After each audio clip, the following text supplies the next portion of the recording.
Et quand la honte vient, bien-aimé, la gloire est déjà partie. Tu vas faire des efforts pour atteindre ton objectif. Et bien-aimé, tant que la gloire ne vient pas, la rapidité ne viendra pas.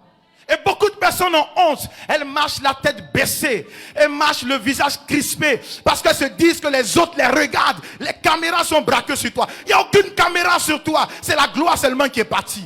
Ce matin, le thème du message que je veux prêcher, c'est une série en principe. Si Dieu nous donne la grâce, dimanche prochain, on parlera du 2, et puis du 3, et puis ainsi de suite.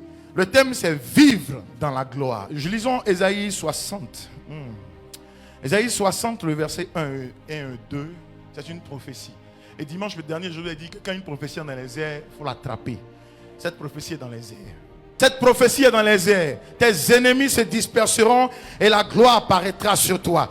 La gloire de l'Éternel, la gloire des finances apparaîtra. La gloire des miracles apparaîtra. La gloire de la position élevée apparaîtra. La gloire des opportunités apparaîtra. La gloire des témoignages. Dis-moi amen s'il te plaît. Je vais t'enseigner en 4 points. Il faut que tu sois attentif. Je vais développer certaines choses. La première chose que j'aimerais te dire dans mon premier point, c'est que la gloire de l'Éternel, si on devait la définir, c'est quelque chose de difficile à décrire. Parce qu'elle est une combinaison de la grande puissance de Dieu, de la splendeur de Dieu, ou bien de sa beauté. Elle est une combinaison de sa sainteté accompagnée par sa présence et tous ses effets dans la vie d'un homme. Autrement dit, si une personne ne manifeste pas la puissance de Dieu, on ne parle pas de gloire. Si une personne ne manifeste pas la présence manifeste de Dieu, on ne parle pas de gloire. Alléluia. Si une personne ne manifeste pas la sainteté selon Dieu, on ne parle pas de gloire. La deuxième chose concernant la gloire, c'est que la gloire est l'un des attributs majeurs de Dieu. C'est la manifestation de sa présence. La manifestation de sa présence. Ce que nous sommes en train de dire, c'est que si nous chantons que la présence de Dieu n'est pas là, il n'y a pas de gloire.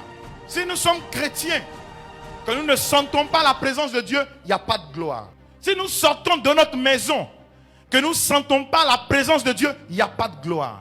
Écoute-moi très bien maintenant. À la création, quand Dieu crée l'homme, à son image et à sa ressemblance, Dieu a investi en chacun de nous ce qu'on appelle la gloire. Ça veut dire que le capital que Dieu a investi dans l'homme s'appelle la gloire. Mais toutefois, lorsque l'homme a embrassé le péché, la Bible dit l'homme a été privé de la gloire.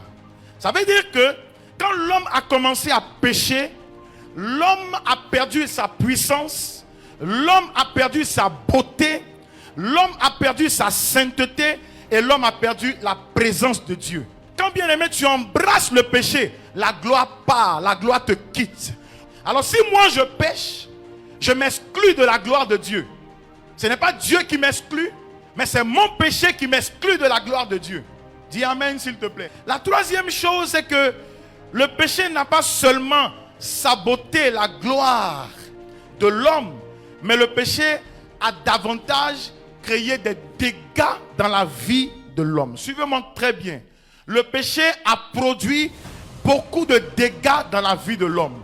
Et l'une des choses qu'on peut voir dans la vie d'un homme qui pêche, c'est la honte. Celui qui pêche a honte. Tu auras honte de ce que quand tu vas te retrouver dans la présence de Dieu, tu as comme l'impression que tout le monde autour te regarde.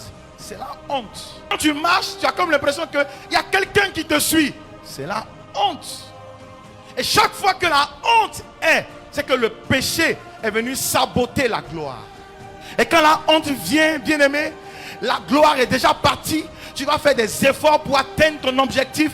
Et bien-aimé, tant que la gloire ne vient pas, la rapidité ne viendra pas. Et beaucoup de personnes ont honte. Elles marchent la tête baissée. Elles marchent le visage crispé. Parce qu'elles se disent que les autres les regardent. Les caméras sont braquées sur toi. Il n'y a aucune caméra sur toi. C'est la gloire seulement qui est partie. Vous savez, quand la gloire est là, les défauts ne sont pas visibles. Quand la gloire est là, on ne voit pas les défauts. Les deux sont nus. Adam sait pas que Ève est nue. Ève ne considère pas que Adam soit nu. Il n'avait pas honte. Parce que la gloire était là. Mais le jour où la gloire est partie, on a vu les défauts de Ève, on a vu les défauts d'Adam. Quelqu'un qui a la gloire de Dieu ou bien qui a la présence de Dieu, c'est un fonceur. C'est un démolisseur de barrières. C'est un briseur de limites. C'est un fonceur. Mais quand la gloire de Dieu n'est pas là, on a peur. On a peur de s'engager, on a peur d'investir, on a peur d'aller voir, on a peur de prêcher, on a peur de devenir évangéliste, on a peur de sortir. Parce que la honte, la peur, bien aimés, sont installés. Dis amen s'il te plaît. Vous savez, quand quelqu'un est dans la gloire, il marche avec assurance. Tu sais, pour faire simple, la gloire est l'atmosphère du ciel sur la terre. La gloire, c'est l'atmosphère du ciel sur la terre. La gloire est la beauté de Dieu en toi. La gloire, c'est la sainteté de Dieu en toi.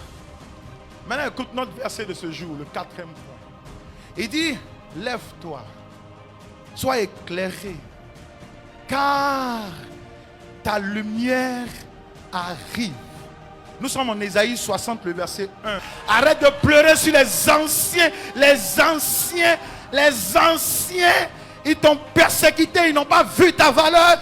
Regarde ce que Dieu a fait de toi. Regarde comment tu es belle, comment tu es beau, comment tu es éclatant, comment tu es rayonnant. Arrête de dire, arrête de te rappeler des anciennes choses.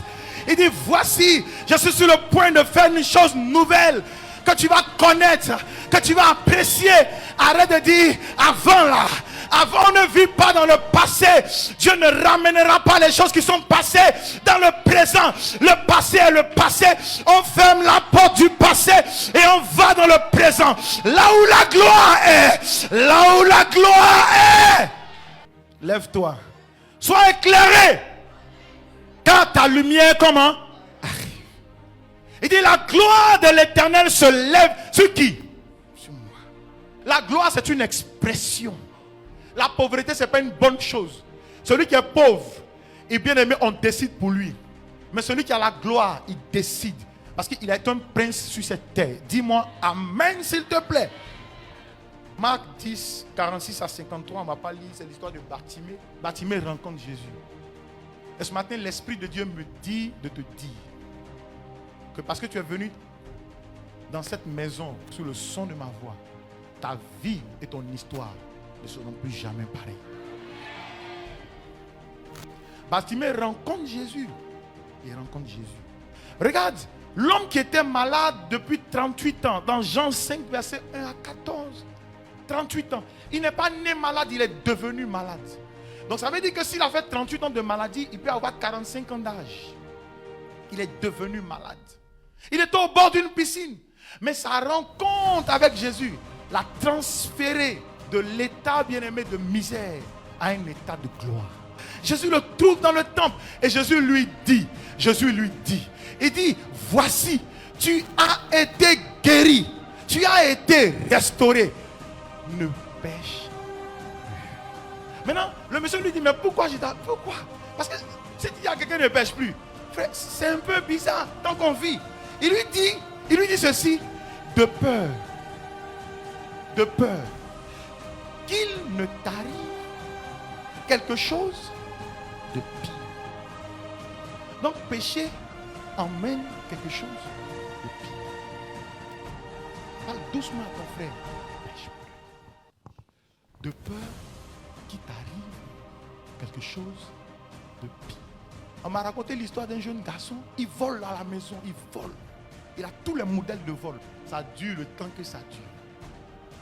Mais un jour, ils ont mis la main sur lui seul. Les gens ont tapé partout. On l'a déféré à la maca. Le dernier exemple, c'est la femme qui avait la perte de sang depuis 12 ans. Et quand elle a rencontré Jésus, automatiquement, la Bible dit la perte de sang s'est arrêtée. La rencontre avec Jésus va changer ton histoire. Dis amen ce matin.